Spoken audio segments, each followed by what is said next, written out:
নমস্কার দর্শকবৃন্দ, Innova Capital কিন্তু লেটেস্ট আইপিও চলে এসেছে, যেটা লাস্ট ডেট কালকে। ফুল and final decision IPO alert আপনাকে দিতে চলে এসেছি আমি চন্দ্রকান্ত আপনাদের সাথে। চলুন দেখা যাক ইনোভা ক্যাপিটাল কীরকম জিএমপি চলছে। তো কীরকম জিএমপি চলছে ইনোভা ক্যাপিটালের যা লেটেস্ট গ্রে মার্কেট প্রিমিয়াম, সেটার আগে আমরা ডেকে নেবো কালকেই কিন্তু লাস্ট ডেট, এবং ডিসেম্বর 27 অর্থাৎ তার পরের দিনই মঙ্গলবার কিন্তু লাস্ট ডেট, এবং বুধবারই কিন্তু অ্যালটমেন্ট, বৃহস্পতিবারই কিন্তু রিফান্ড, যেটা এখনকার ইয়েতে চলছে 14,778 টাকা। গ্রে মার্কেটের প্রিমিয়ামের পাশাপাশি আইপিও হিসেবে কিন্তু দুর্দান্ত, as per revenue, as per profit after tax, as per net worth এবং টোটাল বড়োইংস একটা কিন্তু দিনে দিনে বেড়ে গেছে। এটা একটা বড় নেগেটিভ পয়েন্ট। কিন্তু যদি দেখা যায় যে রেভিনিউ সেটা প্রায় ডবলের কাছাকাছি, প্রফিট আফটার ট্যাক্স সেটাও প্রায় ডবলের কাছাকাছি, এবং নেটওয়ার্থ সেটাও প্রায় ডবলের কাছাকাছি, কিন্তু বড়োইংসটা বেড়েছে। এটা একটা নেগেটিভ ইস্যু এই কোম্পানির ক্ষেত্রে। তাছাড়া এটা অ্যাপ্লাই করার রেকমেন্ডেশন রয়েছে অ্যাজ পার কিউআইবি কোটাতে এখনও অবধি 1 টাইম সাবস্ক্রাইব হয়েছে, রিটেল কোটাতে আপ টু 5 টাইমস আপাতত সাবস্ক্রাইব হয়েছে, অর্থাৎ প্রতি 5 জনে একজন করে পাবে কিন্তু, এমন ধরে নেওয়া হচ্ছে। রিটেল ক্যাটাগরিতে অ্যাপ্লাই করতে 14,774 টাকা লাগবে, মাফ করবেন 784 টাকা লাগবে, 1,92,192 টাকা লাগবে রিটেল ক্যাটাগরিতে ম্যাক্সিমাম, যেটা আমাদের অপ্রয়োজনীয়। স্মল এইচএনআই ক্যাটাগরিতে লাগবে 14 লট অর্থাৎ 462 শেয়ার, 2,06,976। বিগ এইচএনআই ক্যাটাগরিতে লাগবে 68 লট অর্থাৎ 2,244, 10,05,312 টাকা, যেটা আসবা পদ্ধতিতেই করা যাবে।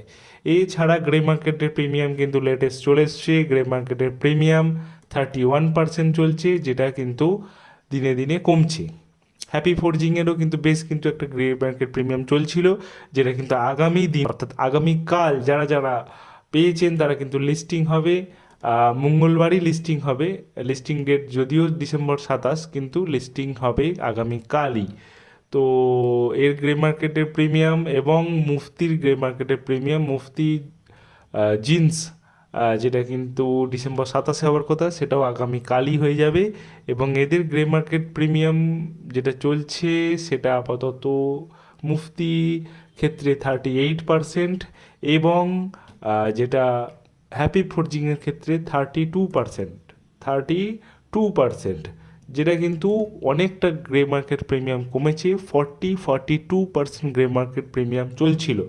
এর পাশাপাশি একটা স্মল এবং medium enterprise IPO Trident lab, যেটা টেক ল্যাব শর্ট ফর্মে আসছে, সেটারও কিন্তু কালকে অ্যাপ্লাই লাস্ট ডেট। এটা গ্রে মার্কেট প্রিমিয়াম একটা দুর্দান্ত চলছে বলে আপনাদের সামনে নিয়ে এসেছি। গ্রে মার্কেট প্রিমিয়াম চলছে মোর দেন 100%, কিন্তু যা আপাতত সাবস্ক্রিপশান রেট তাতে অ্যাপ্রক্স পার 200 জনে বা 180 জনে একজন পাবে রিটেল ক্যাটাগরিতে। তো মোস্ট লাকিয়েস্ট পার্সনদের জন্যে all the best. Innova capital ছাড়া আজাদ ইঞ্জিনিয়ারিং কিন্তু ক্লোজ হয়ে গেছে। সামনের দিকে অনেকগুলো এসএমই আইপিও এলেও মেন ইস্যু আইপিওর কিন্তু কোনো সেবির কাছে খবর নেই। আরবিজেড জুয়েলার্স এর কিন্তু কোনো গ্রে মার্কেটে কাজ হচ্ছে না, ফুল অ্যান্ড ফাইনাল কোনো গ্রে মার্কেটে কাজ হচ্ছে না। হ্যাপি ফরজিংস এবং মুফতি মেন্সওয়্যারের জন্যে অল দ্য বেস্ট। এবং আজাদ ইঞ্জিনিয়ারিংয়ের অ্যালটমেন্ট কিন্তু আগামীকাল, অর্থাৎ তাদের জন্যে যারা আজাদ ইঞ্জিনিয়ারিং পেতে চলেছে অ্যাডভান্স কংগ্রেচুলেশন এবং অল দ্য বেস্ট, যেন ম্যাক্সিমাম লোক পায় আমার সাবস্ক্রাইবার্সদের মধ্যে। এবং ইনোভা ক্যাপিটাল কিন্তু apply last date, Innova Capital full and final decision হিসাবে অ্যাপ্লাই করা যেতে পারে, স্মল লিস্টিং গেনের জন্যে অ্যাপ্লাই করা যেতে পারে, এবং ট্রাইডেন্টেও অবশ্যই অ্যাপ্লাই করা যেতে পারে। ট্রাইডেন্ট টেক ল্যাবস, যেটা মোর দেন 100% গ্রে মার্কেট প্রিমিয়াম চলছে। সমস্ত কথাবার্তা অনলি ফর এডুকেশনাল পারপাসেস। আপনারা নিজেদের ডিসিশন নিজেরা নেবেন, অথবা সেবি অনুমোদিত ফাইন্যান্সিয়াল অ্যাডভাইজারের সঙ্গে কথা বলে তারপরে নেবেন। ভালো থাকবেন। যিশু দাদুর জন্মদিনে সকলকে মেরি ক্রিসমাস।